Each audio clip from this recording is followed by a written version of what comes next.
A Calgary police employee facing charges, accused of accessing privileged information. In only 12 hours, 4 pedestrians struck by vehicles.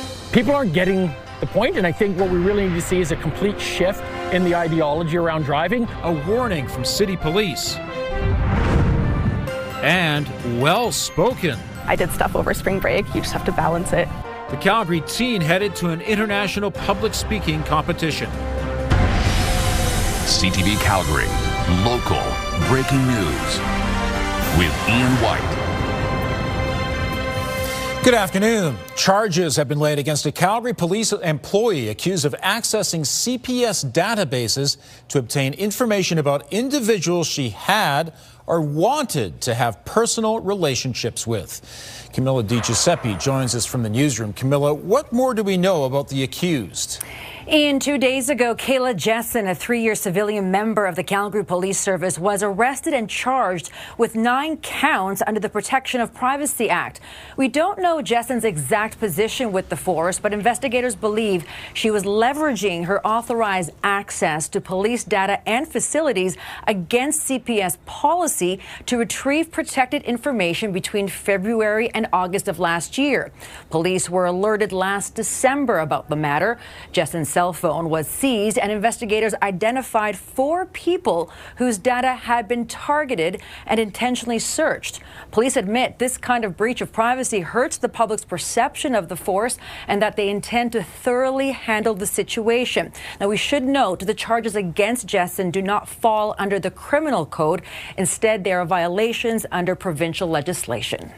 There is no jail time or prison time as a possible punishment. It is going to be likely a fine, and then the level of the fine will be determined by a judge in terms of taking into consideration all the factors that went into the access.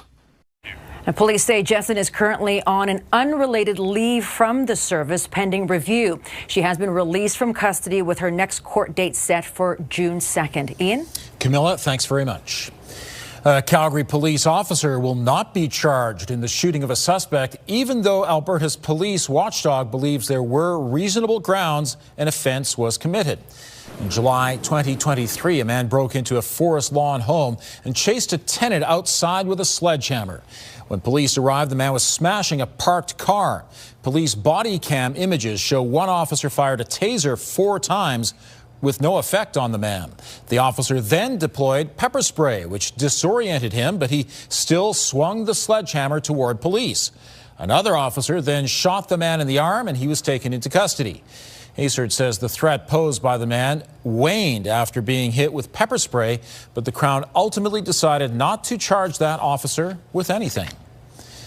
4 pedestrians were hit in the span of 12 hours on Calgary streets, and police believe we're on pace for another record year. There have been 9 fatal traffic accidents, with 4 involving pedestrians so far this year. A woman was seriously hurt around 9 last night at Seton Drive and Main Street Southeast while crossing the road. The driver stayed on the scene, and there's no word on charges. Residents have complained to the city about that intersection. Another incident around 10 last night on McLeod Trail near 12th Avenue Southeast involved a pedestrian. And then a person was hit in the northwest at Valiant Drive and Shaganappy Trail. People aren't getting the point, and I think what we really need to see is a complete shift in the ideology around driving, about the responsibility you have when you're doing that. You're responsible to yourself, but you're also responsible to everyone else that uses the road to help keep them alive, as well as yourself. 123 pedestrians have been hit this year. Last year, 38 people were killed in traffic incidents, including 15 pedestrians. That was an 11-year high. The province is providing $22 million for measures it believes will strengthen school safety as part of the provincial government's response to the deadly school shooting in Tumbler Ridge, BC. Alberta's education minister has already ordered schools to do a safety audit. Today, the province announced a one-time grant of $20 million to upgrade security infrastructure.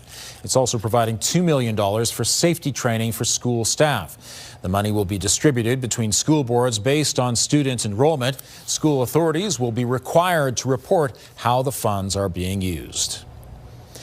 Alberta's future in Canada is taking center stage again today, with both provincial party leaders weighing in as talk of a possible separation referendum continues to grow. Kevin Green joins us live from McDougall Centre. So, Kevin, what's bringing up the issue today? Ian, both leaders addressed separation today, but in very different ways, with the NDP leaning in hard, accusing the Premier of being a pro-separatist Premier, while at the same time, Danielle Smith was making a speech in which she made one of her strongest statements ever about wanting to remain in Confederation. It began with NDP leader Naheed Nenshi announcing a new political movement called For Canada, Forever, For Alberta, For Canada, in front of a flag-waving crowd of supporters. He accused the UCP Premier of supporting separation. About an hour later, though, the Premier was delivering a State of the Province address to Calgary's Rotary Club. The speech avoided the separation issue, but in an arranged question and answer afterwards, she reiterated her position of wanting to remain in Canada, but on her terms. Evidently, I haven't convinced everyone yet. And I hope that if we do end up having this question debated in October, that I'll be able to do some more convincing, because I think Canada is worth fighting for. Do you believe her? No, I absolutely do not. Because she says she's for a sovereign Alberta within a united Canada. Those are meaningless words. It's absolute word salad. And by the way, it's word salad that she stole from the Parti Québécois. That's where it comes from. And certainly no one would say they were pro-Canada. Smith also addressed the Forever Canada petition, which garnered over 400,000 signatures in favor of remaining in Canada. She said it hasn't been decided yet how that will be dealt with, whether through a referendum or through a vote in the legislature. A pro-separation petition movement, which says it's achieved its goal of 177,000 signatures, but it has not yet been verified by Elections Alberta. Ian? Kevin, thanks very much. Calgary Stampede tarp auction will soon be getting underway at Stampede Park. The doors have just opened at the Big Four Roadhouse. With the auction starting at 7, businesses and charities will be vying to have their names on a chuck wagon canvas during the Stampede. The event is also an informal key indicator of Calgary's economy. Last year's auction brought in nearly $4 million, with the highest bid at nearly $250,000. A 10-foot by 5-foot painting of Chuck Wagon legend Kelly Sutherland, titled The King, will be unveiled at tonight's canvas auction. The piece by Calgary artist Paul Van Ginkel celebrates one of the sport's most decorated drivers. It was commissioned by a Calgary business, but a second painting by the artist is up for grabs in a raffle. It features last year's Stampede champion Chance Vegan and is set against a striking pink background. The color reflects the pink sunglasses Vegan and his wife Brianna sell to raise money for their charity, I'm Your Huckleberry, which has raised close to $80,000 to help families who have fallen on hard times. I admire Chance. I admire what he and his wife Brianna are doing with their charity. And I thought if I can help and be part of that team in some way, I'm all in. It's not just this piece, but all the pieces in here, they really grab you. So this exceeded our expectations, and I think that most people will agree when we start selling the raffle tickets to help the charity. For more information about raffle tickets, head to our website, ctvnewscalgary.ca. The National Music Centre launched its 10-year anniversary celebrations today.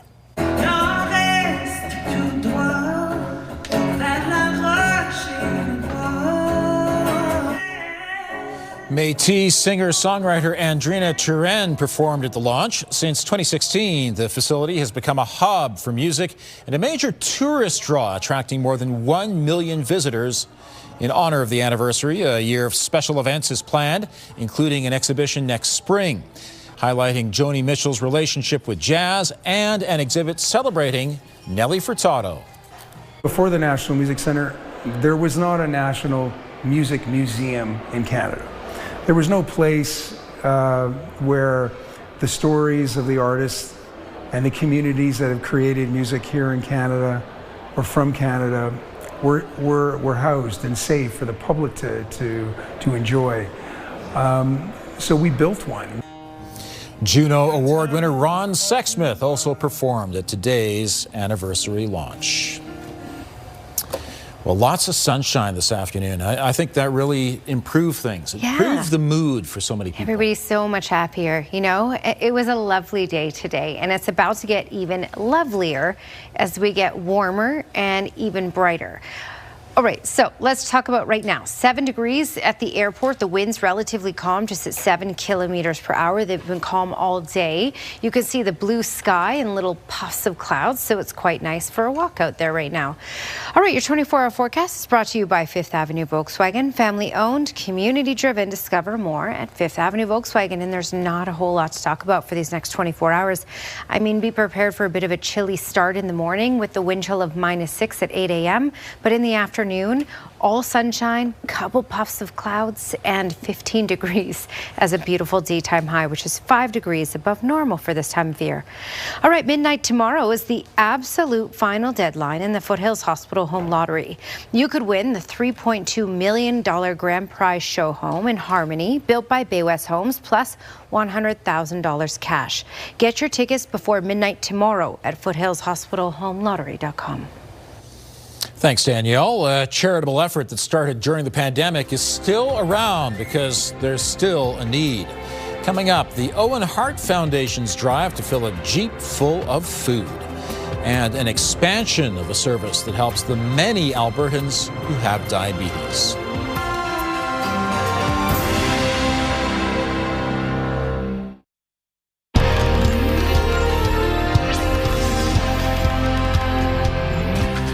The insulin pump program is being expanded in Alberta to cover the cost of tubeless pumps. The Omnipod 5 continuously monitors blood sugar and automatically delivers insulin as needed. It costs over $6,000 for the starter kit and monthly charges for the insulin. Now patients can get one for free every 5 years. Albertans already using an Omnipod system may also be eligible to upgrade earlier through the manufacturer's upgrading program. More than 1.3 million Albertans live with diabetes. You know, Danielle, when you say 15 degrees is a high tomorrow, I think that's a real game changer. A lot of the snow will be gone and people will be changing what they wear. Yep, you'll see people outside, you know, skateboarding and playing baseball and great. Going for a run and with a smile on their face, because that's what this weather does to a lot of people. You can see all the blue sky out there right now. Today has been lovely. We got to a high of 7 in the city. Winds calm, sun out for much of the day, and we're going to get even warmer and brighter, so it will be even more stunning for tomorrow. 7 degrees right now in the city, also the daytime high. This is a look at daytime highs across the board here. Pincher Creek, Lethbridge, Brooks, Milk River got into the double digits today. And as you can see, the winds have been calm, just 30 kilometer per hour gusts, Medicine Hat, Pincher Creek. Everywhere else, we didn't even have gusts register for today because the winds were so calm. All right, when we look at the longer range forecasts, we have a little bit, we've isolated pockets of some rainfall, very light, in many cases evaporating before it even hits the ground, and this is really fizzling out for the night as well. So up until 9 o'clock, closer to the Saskatchewan border, there is the potential of an isolated sprinkle. Outside of that, things stabilize and it will get nicer and nicer. So for tomorrow, clears out and it should be nothing but sun for Calgary and much of the far south as well. When we're looking at our next system is mainly Sunday, but on Saturday ahead of that system, we are looking at the cloud cover rolling in. The winds will likely pick up a little bit on Saturday, and we're going to hold on to the warmth, but there is the chance, especially later in the day, of a little sprinkle in the city and south as well. And then, as you can see, as we get into Sunday, especially early Sunday morning and throughout Sunday morning and early afternoon, we have that potential of mixed precipitation, mainly in the form of wet snow, because in the morning hours will be cold enough to get the wet snow. Not looking at huge amounts, but we are looking at about 1 millimeter of rain and 1 centimeter of snow for Calgary and most communities in southern Alberta with this system on Sunday. All right, looking at your longer range forecast, it's pretty tame for the next couple of days. Look at that, 15 degrees is our daytime high. A normal daytime high for this time of year is 10 degrees. So we're above normal, we're in the teens, Nothing but sun for Friday. We may see a couple clouds. And then Saturday, those clouds increase. Later in the day, a decent chance of a sprinkle, especially closer to the supper hours. And by Sunday, that core of that system does start to develop over us, bringing some wet precipitation. So rain and that wet snow, a centimeter is possible. And as you can see, it will drop the temperature to 5 degrees, but will rebound fast back into the teens for Monday. All right, midnight tomorrow is the absolute final deadline in the Foothills Hospital Home Lottery. You could win the $3.2 million grand prize show home in Harmony built by Bay West Homes, plus $100,000 cash. Get your tickets before midnight tomorrow at foothillshospitalhomelottery.com.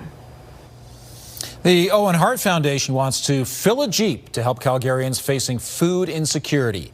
The Fill the Jeep food drive started back in 2020 to help families impacted by the pandemic. It continued to help anyone struggling to put food on the table.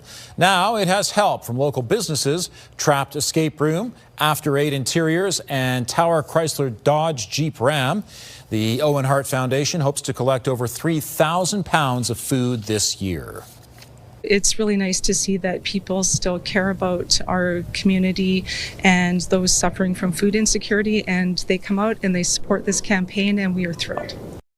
Food donations can be dropped off at the participating businesses until April 16th.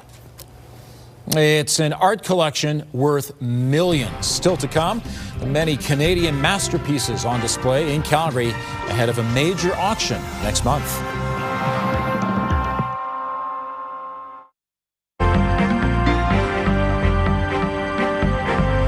Tire tries to make the most of its investment in HBC's intellectual property. Joining me is Liana Wozniak, investment advisor with the Popwich Carmeli Advisory Group. And Liana, for a change, the markets weren't entirely fixated on what's happening in Iran.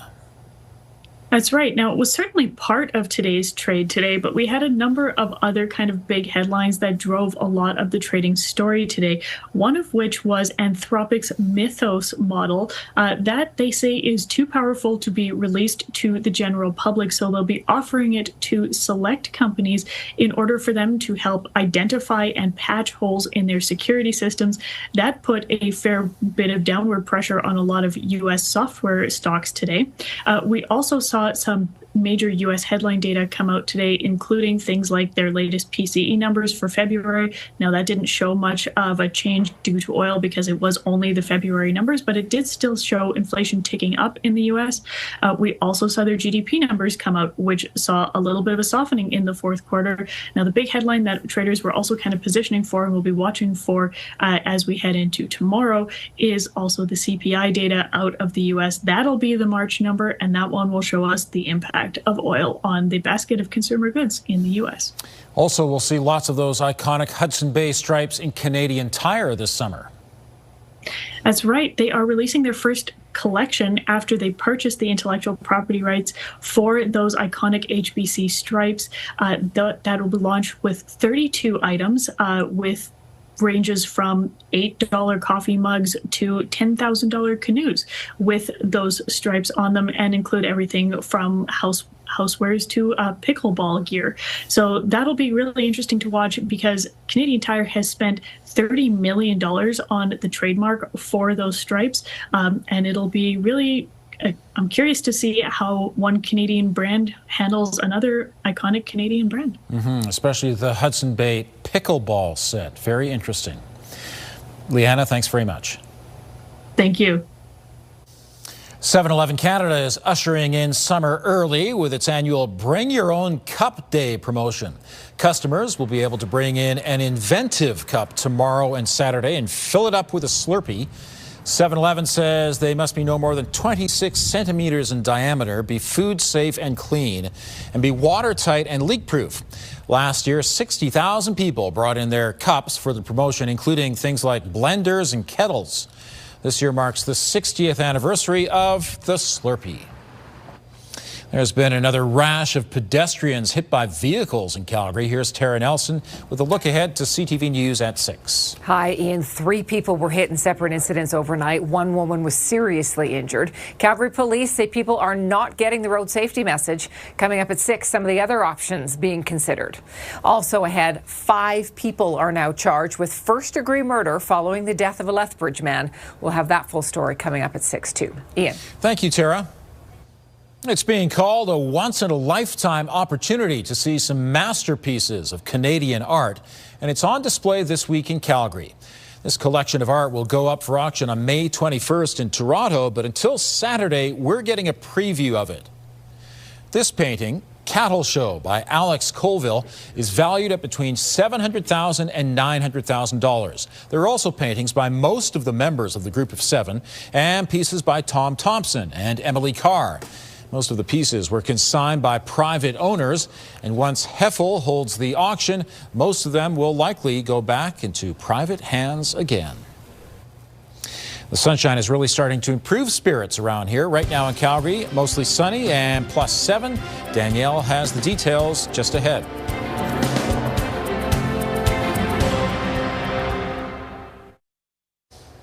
Now, you just mentioned we can't have 3 nice days in a row. It just doesn't work out that way, but you get 2 for sure.